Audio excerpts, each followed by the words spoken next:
En parlant de Christina, j'avais regardé Arthur, mais il avait détourné les yeux. Ce fut seulement quand je fus arrivée à la fin de la dépêche qu'il les releva.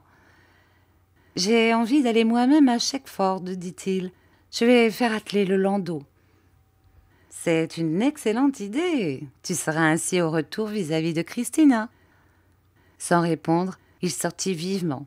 Alors je me tournai vers ma mère. « Vous voyez, lui dis-je, qu'Arthur ne cache pas son empressement. Cela est significatif. » Mais ma mère m'interrompit. « Voici ta femme, dit-elle. »« Ma femme, vous l'avez deviné, et il n'est pas besoin que je vous le dise, n'est-ce pas? Ma femme, c'est la petite fille aux yeux étonnés, au visage parlant que vous connaissez. C'est Lise, la petite Lise, fine, légère, aérienne. Lise n'est plus muette, mais elle a par bonheur conservé sa finesse et sa légèreté, qui donnent à sa beauté quelque chose de céleste. Lise n'a point quitté ma mère, qui l'a fait élever et instruire sous ses yeux, et elle est devenue une belle jeune fille, la plus belle des jeunes filles, douée pour moi de toutes les qualités, de tous les mérites, de toutes les vertus, puisque je l'aime. »« Eh bien, dit Lise en entrant, que se passe-t-il donc? On se cache de moi? On se parle en cachette? Arthur vient de partir pour la station de Shekford. Le break a été envoyé à celle de Ferry. Quel est ce mystère, je vous prie? » L'heure a marché, et le break que j'ai envoyé à Ferry au-devant de la famille de Lise doit arriver d'un instant à l'autre.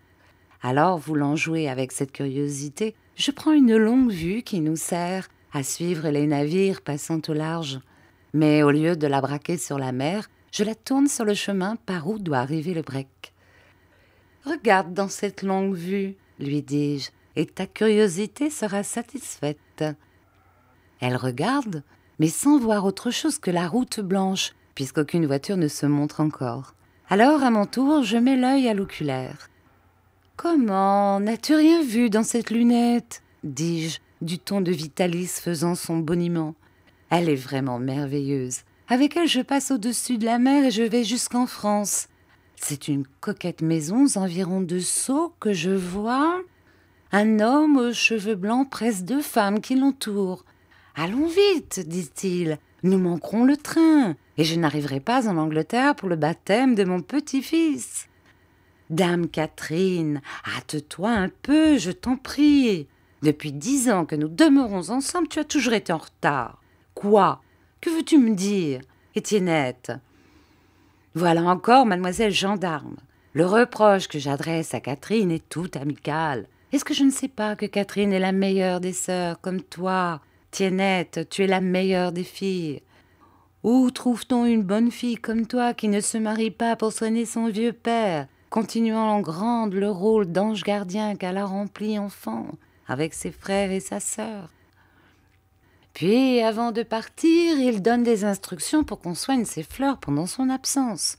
« N'oublie pas que j'ai été jardinier, dit-il à son domestique, et que je connais l'ouvrage. »